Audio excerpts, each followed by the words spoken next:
That's how it always goes. One heart's breaking while another one is mending. It's all in the ebb and flow. If I had to, I could go it alone, but I don't ever need to, because I have a home, somewhere to run to. I could live alone in the woods, not a single sound, but I would never feel alone, because you've become my home. These windows could shatter to the ground, these walls could fall right down, the lights could all burn out, because this house is not my home. Crumble into dark. It's our last day at our site here in the Tonto National Forest near Phoenix, Arizona. We've exhausted our stay limit here. We've been here for 2 weeks now, so we got to get out, and we are starting our journey north, and we're headed to Sedona, Arizona. And we're, on an unrelated note though, we are excited because we just sort of finalized some plans that we're going to be hanging out with Thomas and Stacy with I'm Not Lost, I'm RVing about a month from now, right?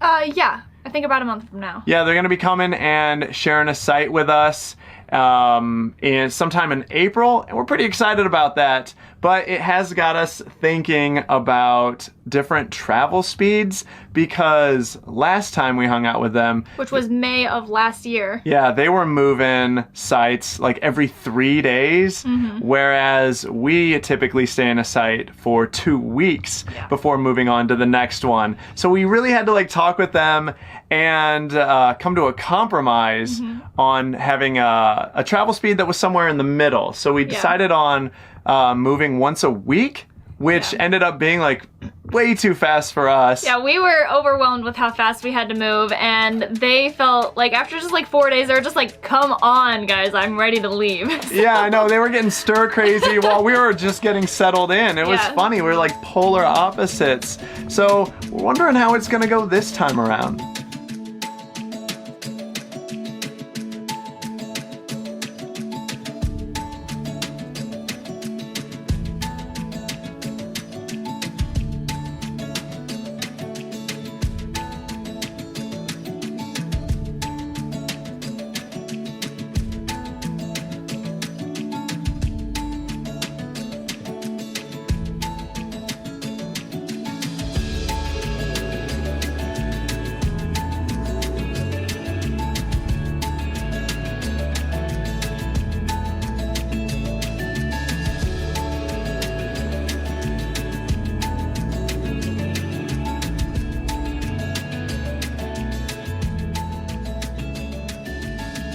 Something that'll most likely affect your travel speed and how long you stay at each site before moving on is the size of your rig and the type of rig that you have.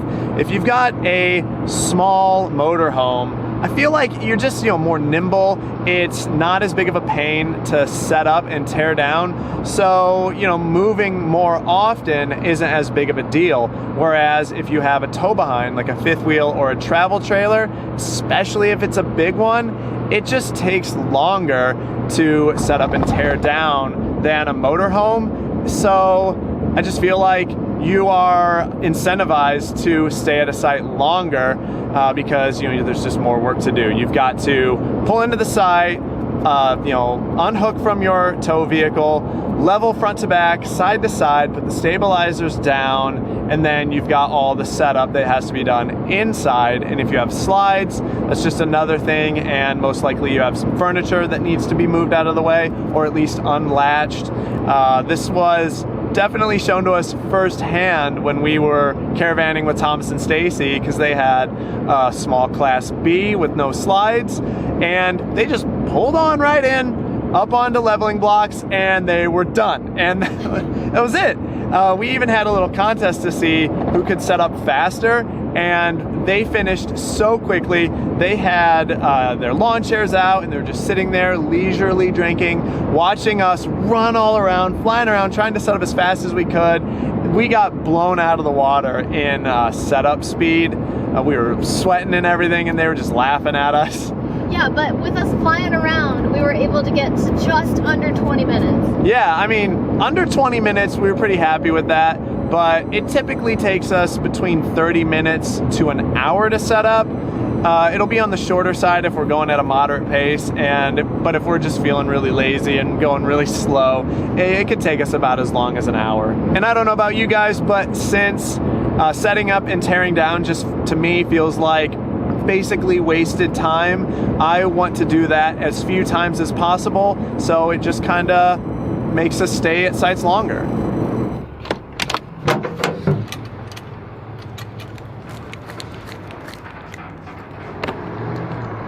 We've now stopped to fill up our water here in Camp Verde, Arizona, on our way to Sedona, and that actually brings me to our next point as to what might dictate your travel speed. Now, for people that have really large holding tanks like us, or even bigger, and extra water storage like we do, you may find yourselves wanting to stay out longer because you might not have to come and fill your water very often, or your tanks might be large enough to hold your waste, like your gray and black water, longer, so that you can stay out longer. But for those of you that have smaller tanks, you may find that you are dumping your tanks more often, and when you're having to hook up your rig to go and dump anyway, a lot of you seem to find that it's better just to get up and go to your next destination instead of staying a little bit longer. Now, on that same note, if you're wanting to stay somewhere a lot longer than your holding tanks might dictate, then you can do something similar to what we've done, where the back of our truck is loaded. For the most part, half of it is full of water so that we can stay out longer and boondock longer. And then you can also do things like get a composting toilet so that you don't have a black tank, so you don't actually have to worry about that aspect. And then combine your gray tank with your black tank like we have, so that our holding and dump tanks are bigger. And you could also get one of those portable dump dump tanks. I forget what they're called, but it's like a mini gray tank or black tank on wheels that then you can then take in, so you don't have to like hook your trailer up. Oh, I didn't know they made those. Oh yeah, yeah. I've never heard of that. Yeah, we've seen them at campgrounds. We don't use one, but it's definitely an option. The nice thing about today's travel day is that we're only going from Phoenix, Arizona to Sedona. So it's only like 130 miles or so.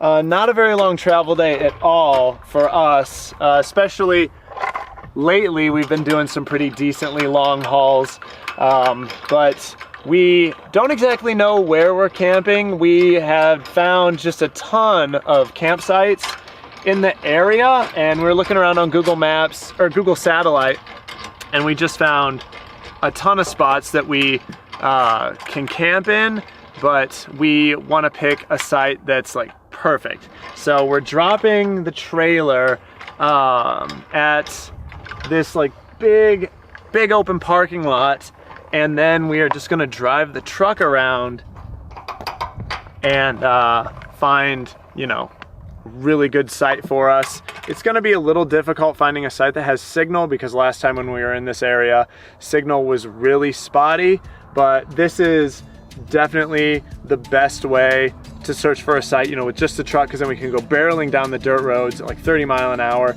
as opposed to having the trailer behind us too. We can only go like 5 miles an hour, maybe 10.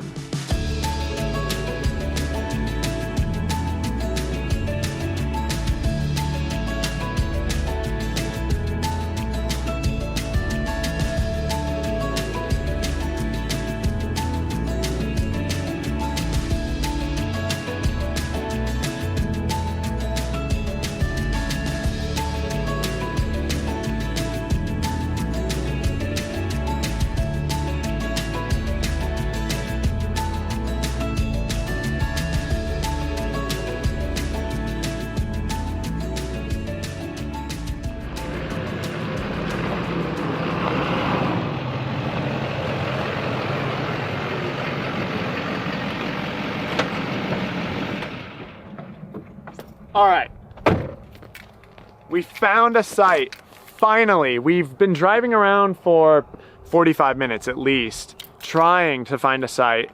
And there's just so many people here in Sedona camping that we had to go down 1, 2, 3, 4, 5, 6 different national forest roads. And we finally found an area where there really isn't very many people. And this is another reason that we personally only travel about once every 2 weeks, because finding a secluded boondocking site can sometimes be really difficult and stressful. I know I've been stressed since we've got here, and Jenny has been too, because she's been a little crabby. Well, okay. I'm also really hungry. No, that's fair. I'm really hungry too. But I mean, it can be stressful when you get into an area and you thought that there was just a ton of places to camp, which we did. We found just an insane amount of campsites on Google Satellite, and but they're all taken. So we finally got to this site, but it's a little sketchy getting up here. So when you watch the site review, I think a lot of you are going to be saying, well, I can't get up there, because if you've got a fifth wheel, a trailer that's any bigger than ours, I mean, I don't even know for sure if we're going to be able to get up here. It's going to be an adventure. But yeah, the only people who are going to be able to get up here are people with trailers our size or smaller, or small motorhomes like Class Bs or Cs. That sun is setting. We need to hurry back to the trailer, hook up, and get it up here. Let's go, Jenny. Let's go. I'm going. Let's go.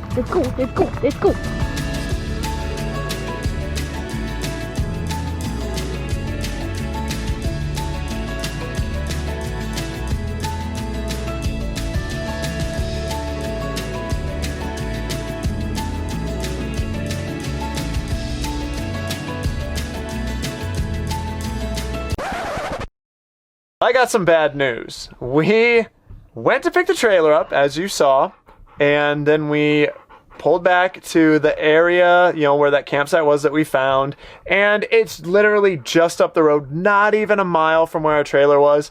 How long? We were gone 15 minutes. At the most. Yeah, probably closer to 10 minutes. And we're pulling up the hill, and it's a pretty steep. Really steep and very narrow. Very narrow. Yeah, we're pulling up this hill. It's very narrow, very steep. We round the curve to where the site is, and it's taken. Oh my gosh, it was taken. There was a white truck in there. So, yep, our site got taken.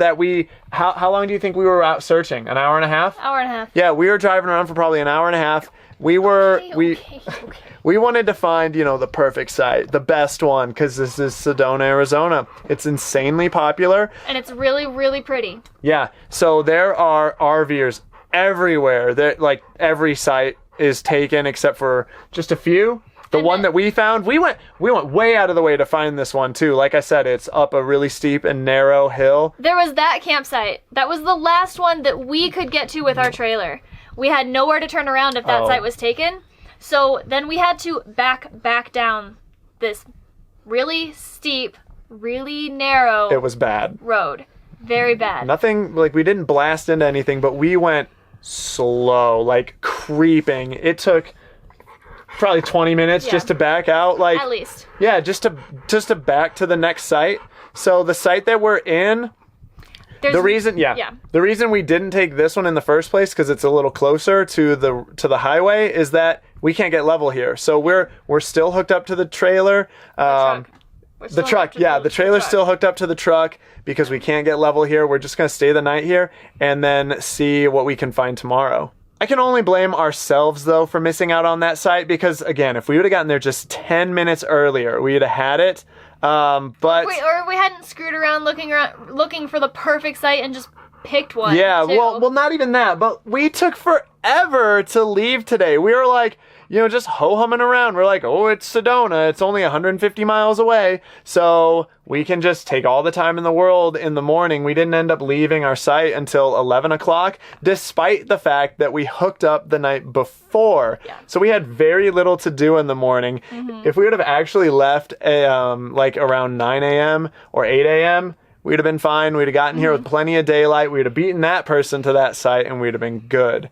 But, like I said, Sedona is 150 miles away from our other site. We burned through almost an entire tank of diesel just getting here, so that's about $50, wouldn't you say? Yeah. Which is another reason that we personally like to max out our stay at places and only travel for only leave or travel every 2 weeks, just to save on fuel, wear and tear on the trailer, wear and tear on the truck. You know, if you're trying to really travel on a budget, full-time RV on a budget, then, you know, maxing out your stay limit is definitely going to help, especially since diesel fuel for us is our number 2 expense. But yeah, if you're trying to save money on fuel, extend your stay. We spend about $300 a month on diesel fuel. So if we were moving, you know, twice as fast as we do now, like once every week, you know, it's not crazy to think that we would spend $600 a month on diesel. And then if we traveled like once or like twice a week, once every 3 days or so, now we're spending like $1,200 a month on diesel. I don't know, probably not. Yeah, it just sounds absurd. That's one of the main reasons we travel so infrequently. But we are going to go ahead and call it a night because we are tired, we're exhausted from trying to find a site, and we're both really mad at ourselves. We're super bummed.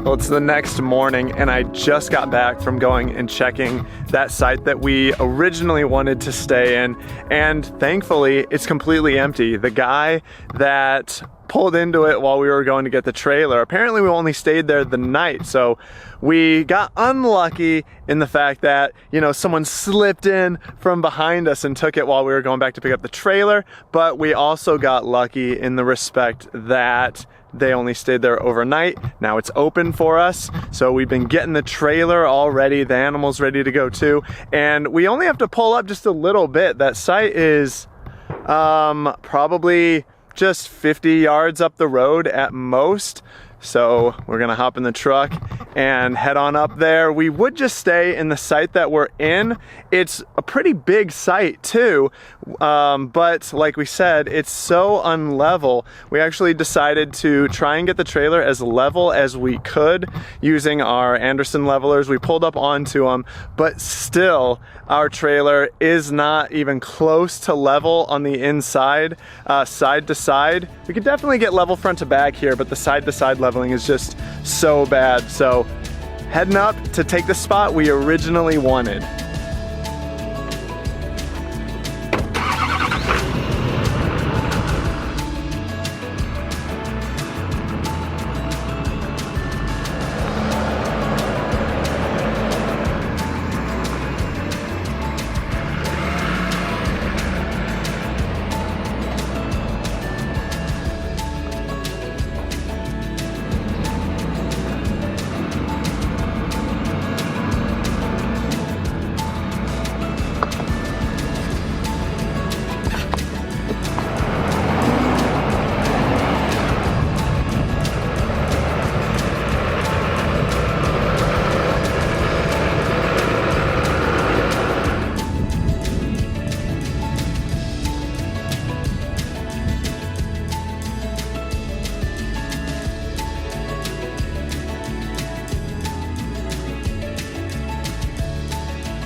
We got into the site. It is ours. Woo! Yours.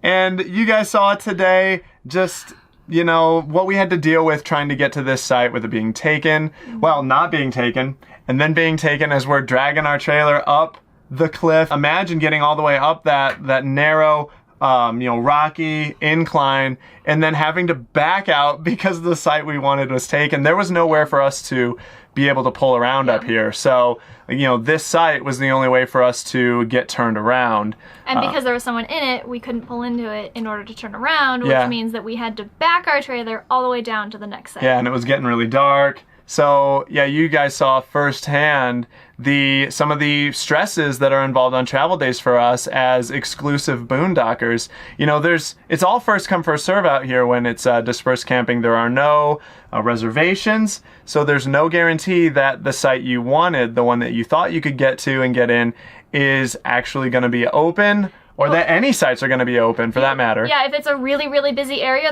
and you're arriving on, let's say, a Saturday, there's a chance that there is nothing available for you to boondock. There's also a chance that what you thought was going to be a nice place to camp could either be trashed or not what you thought. Or we've even been places where we wanted to go and camp, and there are big signs by the National Forest Service or BLM rangers that have said, this area has been shut down because you guys have not been cleaning up after yourselves. So good job. Yeah, you guys meaning just all the people that used to camp. Yeah, so these stresses and all the unknowns that go into travel days for us and finding a site is one of the major reasons that we travel every 2 weeks. We max out our stay limit, and we travel kind of slow. I would not want to deal with this every 3 days or every 5 days. All this talk about how fast we travel begs the question, what is the ideal travel speed for full-time RVers? I'd say there are probably 4 different travel speeds. The fastest travel speed is probably traveling every couple of days, maybe 3, maybe 5 days, and that is really great for people that have a limited amount of time that they can travel around. It's a really good travel speed in order to cram as many things into a short period of time that you're traveling as possible. Some of the cons of traveling that quickly, though, can include travel burnout. We have met some people that when they first hit the road, they traveled really quickly, like every couple of days, to see as much as they could because they were just that excited to be on the road. And then they got burnt out really quickly and moved to 2 weeks or even longer staying out. And when you're traveling that quickly, you can also use a ton of fuel while traveling from place to place. You're also seeing a ton in that short period of time, so you're probably driving every day, if not every other day. And when you're in an area for such a short period of time, you're probably not going to get to know that area very well. When we stay places, we really get to know an area. We get to know some of the back roads.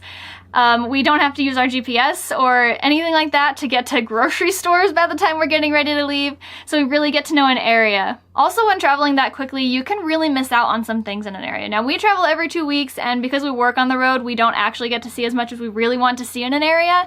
And even we miss out on some of the cool things that we would love to do in an area. So moving that quickly means you're probably not going to be able to see everything that you possibly could have seen. The next travel speed is traveling every week to 2 weeks, a lot like we do. And this travel speed is great. It's ideal for us, and the reason that we really like it is because it gives us opportunities to see more things in an area. Because we're traveling slower, we have plenty of time to see all the things we want to see, but we have also been able to see things that we didn't even know were in an area. I can't even count the number of times we have been in an area and right before we're getting ready to leave, just a couple days beforehand, we find this awesome hike to go and do. And it's something that I wish I had found it earlier because, we're already winding down, we're getting ready to figure out where we're going next and all that stuff. But it's a really good travel speed in order to see things that you might not have known were there in the first place. Another thing that's great about traveling every week to 2 weeks is that it is a much calmer pace.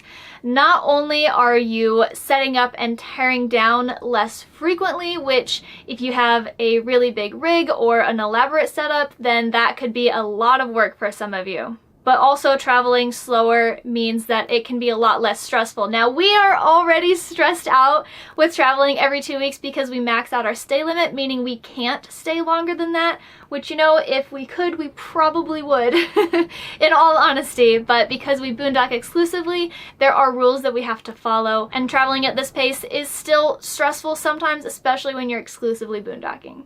This also means that long travel days are few and far in between because even though you may be traveling more frequently when you're in an area, seeing more things and exploring more things, it does mean that your long hauls are fewer and far between. Another thing we really like about traveling only every 2 weeks is we have leisure days in our campsite. We love exploring the area that we're boondocking in directly surrounding our campsite. We love going on walks with Sweetie. We love just sitting outside and enjoying the sunshine on really nice days.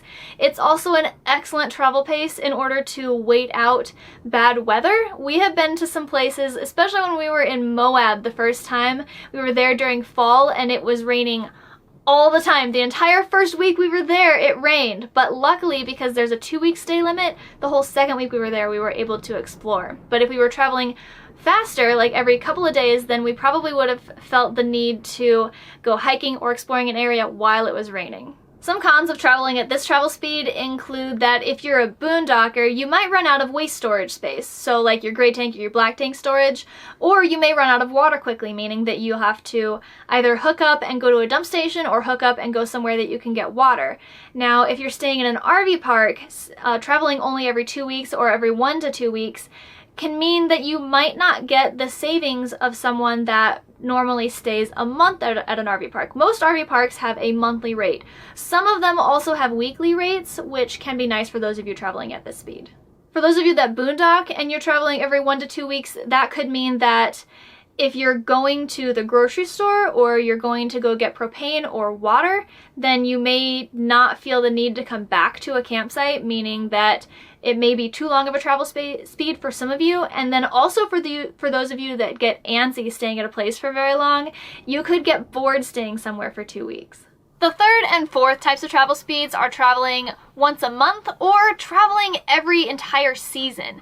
And this type of travel speed is going to almost exclusively be in an RV park of some sort, because national forests and BLM land typically have a stay limit of 14 days, which means you can't stay there for a month or more. And some of the pros of traveling this infrequently include that you rarely have to stress about planning your next campsite. Not only is it normally going to be in an RV park, which you can reserve ahead of time, but because you're not going to have to plan like every 2 weeks like we have to, that means that you only have to stress once a month. And if you're staying somewhere an entire season, you really only have to stress once a season. Traveling this infrequently is also a great way to save on driving time.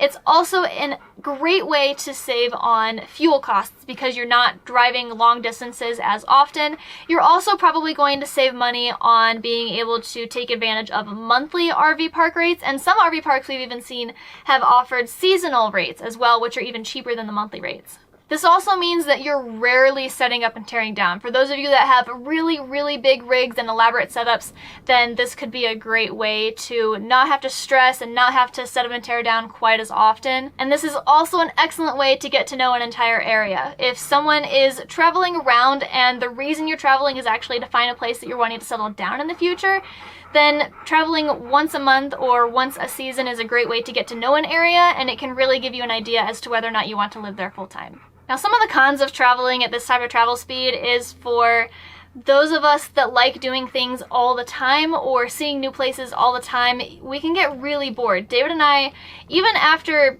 2 weeks, we are ready to leave an area. And if we had to stay somewhere for an entire month, which sometimes staying somewhere that we really enjoy would be cool staying for a whole month, but for the most part, we're really ready to go and get too antsy even just after 2 weeks. Another con can be that if you're staying somewhere for a long period of time, like once a season, then when you do travel, you might be traveling a lot farther than, let's say, we travel between campsites, because maybe the weather has changed and you're wanting to see somewhere that was cold but now it's warmer.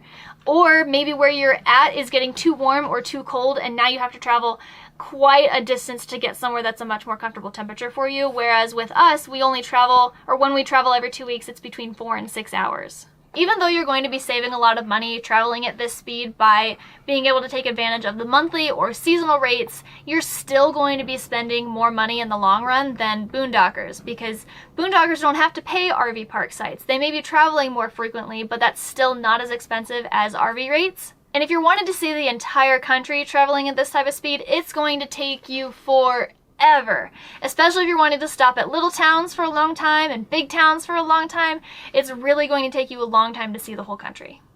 So earlier Jenny posed the question, what is the best travel speed for full-time RVing? And honestly, it depends on you and what you're looking to get out of your travels. You know, I feel like a lot of people start off traveling really quickly. You know, you get on the road at first and you're really excited to just see it all. So you're moving like every 4 days. That's what we did when we first started. And we got burnt out after about a month. We were like, okay, we gotta slow down. This is way too much for us. And that's the great thing about RVing, is that at any time you can either speed it up or slow it down depending on what you need in the moment. If you get burnt out from traveling too fast, just slow it down. If you're traveling too slow and you're getting bored at your campsites, you don't know what to do with yourself, speed it up and just move faster. But for us, traveling to a new site every 2 weeks has been an excellent travel pace for us. We've maintained that for 2 years now and we love it. And another thing that really influences our travel speed, and another reason we like to max out our stay, is because we work on the road also. And for those of you that also plan on working on the road, you're gonna find that that probably is going to make you stay at sites longer, just because it's harder to find places with good internet sometimes. And for a lot of people working on the road, that's key. And also, if you're working, you know, those are days that you can't be out traveling. They're just kind of dead days where you're, you know, working. So you like to stay somewhere a little longer so you have time to be able to see the sites that you want to in an area. Whereas those who are retired or are just maybe not working because they took an extended break from work, you're probably gonna wanna be moving faster just because you don't have those dead days, those down days where you're stuck working, and you can just go, go, go and see the sites faster. And speaking of work, that's what I get to do for the rest of the day, is editing the next video for you guys. And Jenny, will you make us some breakfast, please? We haven't even eaten yet, you guys. We've just been so set on, okay, we're up, get into the site, go, go, go. I'm starving. You got it. I'm starving too. I'll make us a nice big breakfast. Egg English muffins? Yes. All right, awesome. Well, we'll see you guys next time. Bye. These windows could shatter to the ground. These walls could fall right down. The lights could all burn out, because this house is not my home. Crumble into dust. I don't need that much. I don't need to roam, because you've become my home.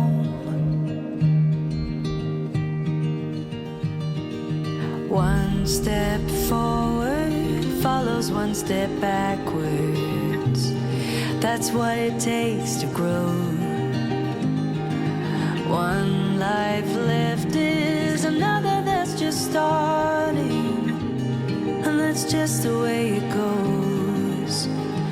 If I had to, I could go it alone, but I don't ever need. Thanks for watching. If you like our videos and want us to continue long into the future, then please consider becoming a patron on Patreon. It's a tremendous help and keeps these wheels turning. We'll see you next time. Never feel alone, because you've become